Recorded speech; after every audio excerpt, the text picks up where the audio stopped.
की रेड के लिए मेरी तरफ से good luck Kim. Thank you. No, Kim सैंसे। हाँ, तुम यहाँ क्या कर रहे हो? तुम शिकार करना छोड़ चुके हो। इतना वक्त हो गया है, पता नहीं मुझमें वो पहले वाली बात है भी या नहीं। ये तो संग है ना। इतनी ठंड में रियाई देखकर अच्छा लगा। हम इधर हैं।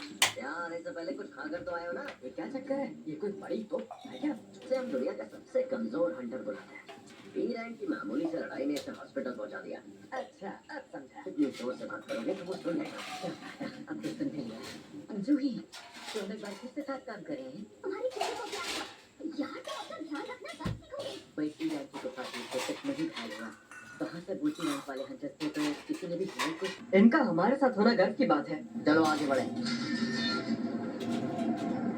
हमारे पीछे ही रहना वरना फिर से हॉस्पिटल जाना पड़ेगा। घबराओ नहीं, सब कुछ अच्छा ही होने वाला है। मेरे पास बस एक चाकू है जिसमें ना के बराबर जादू है। खाली हाथ जाने से अच्छा है। आज मैं कुछ करके दिखाऊंगा। चेयरमैन को उम्मीद करता हूँ सब अच्छा रहा होगा। आपके तहखाने के टूटने से उन्हें तकलीफ हुई है। उन तहखानों से मिलने वाली चीजों को बेचकर ही हम हंटर्स अपनी जिंदगी चलाते हैं। और वो चीजें हैं हारे हुए दानवों से इकट्ठा की ये एसेंस स्टोन्स। मैंने कर दिखाया।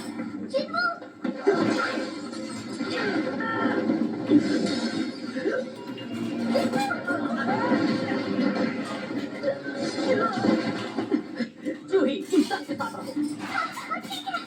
मैं तुम्हें ठीक करूंगी चिकू।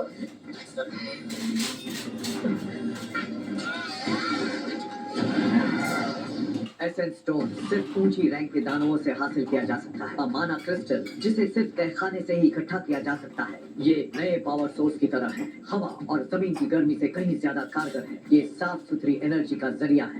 सरकार बिजली पैदा करने के तरीके खोज रही है। इसीलिए जो जिम्मेदारी हंटर्स के कंधों पर है वो इतनी बड़ी है। हमने इस गुफा के राजा को हरा दिया। जिन्ना सुनो, मुझे सच सच बताओ, तुम अपनी किसी जिद में आकर तो हंटर नहीं बने हो ना? क्योंकि चोट सिर्फ एक जगह नहीं बल्कि तुम्हारे पूरे शरीर पर लगी है। ये बस इतना बताओ कि मैंने जो कहा वो समझे या नहीं? तो क्या लूट का सारा सामान इकट्ठा कर लिया? वैसे मुझे यहाँ शक्ति मणि ज्यादा दिख नहीं रही है। और यहाँ मेरे पास इस ई रैंक की सार मणि के अलावा कुछ भी नहीं है। सुनो, यहाँ आकर देखो क्या मिला है। एक प्राचीन तहखाना।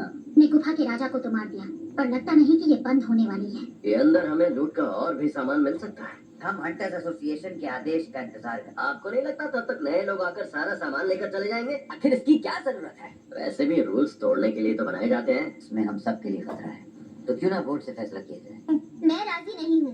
मैं भी नहीं। चलो चलकर देख ही लेते हैं। पर मैं तो राजी हूँ। और मैं भी। पर मैं अंदर नहीं जाना चाहती। अब सिर्फ तुम बचे हो जिन्हू। क्या सोच रहे हो? खतरे से खाली नहीं है। मुझे माँ के इलाज के लिए और बहन की पढ़ाई के लिए पैसे चाहिए होंगे। मुझे करना ही होगा। मैं तैयार हूँ। तो अब आप अपना हाथ आगे बढ़ाएं और उस काले पत्थर पर रख दें। एक बी रैंक का और 2 सी रैंक वाले हंटर्स हमारे साथ आने के लिए खुशी खुशी राजी हो गए हैं।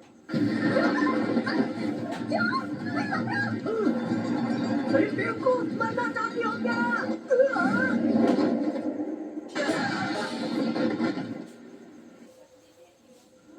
ये पर्स मेरा है। मैं इसको बहुत कैसे अदा करूं?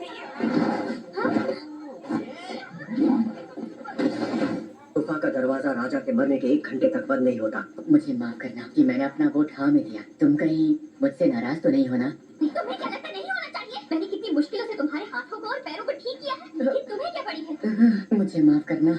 जूही जैसी बी रैंक की हीलर के साथ होने से मेरी जान कई बार बची है। इधर देखो, राजा का कमरा मिल गया। गुफाओं में ऐसे दरवाजे कम ही देखने को मिलते हैं। देखो मैं तो अंदर जा रहा हूँ। यहाँ से मैं खाली हाथ नहीं लौटने वाला। हाँ, स्वागत है मेरे सभी नए साथियों। मेरा नाम है गोगन ही, हंटर्स एसोसिएशन का चेयरमैन। हंटर्स बनना अपनी जान जोखिम में डालना है। अगर जिंदा रहना है तो ये याद रखना कि डरना जरूरी है। यहाँ तो रोशनी हो गई। यहाँ ये सब स्टैचूज कैसे हैं? काफी पुराने लगते हैं। हाँ, ये वाली बाकियों से बहुत बड़ी है। मानना पड़ेगा यहाँ एक भी दानव नहीं है। मिस्टर सॉन्ग, यहाँ पर देखिए कुछ लिखा हुआ है। मंदिर के जरूरी नियम की तारीफ है। अपनी भक्ति को। वो जो बड़ी वाली मूर्ति देख रहे हो ना, उसकी आंखें हिल रही हैं। ऐसा नहीं हो सकता। तुम्हें गलतफहमी हुई है।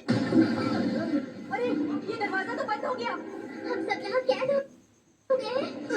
हमें यहाँ तक आना ही नहीं चाहिए था। मैं अब यहाँ नहीं रुकूंगा। वहाँ से हट जाओ।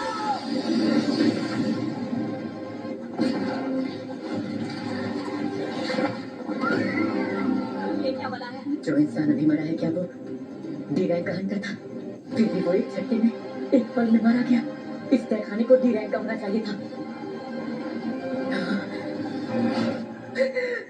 अपनी पहली रेड में मैं मेरे साथियों से अलग हो गया था और फंस गया था। उससे पहले भी मैं भूल भुलैया में लगभग भूखा मरने वाला था। ज्यादातर हंटर्स सार मड़ियों को बेचकर मिले पैसों से अपने लिए हथियार खरीद लेते थे, पर मेरे पास इस चाकू को खरीदने के ही पैसे थे।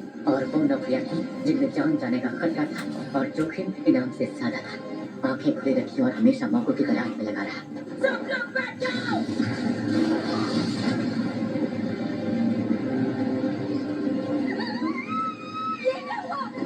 तुम सब ठीक तो हो ना? क्या तुम ठीक हो? यहाँ पर हो क्या रहा है? हम फंस चुके हैं, हम मारे जाएंगे।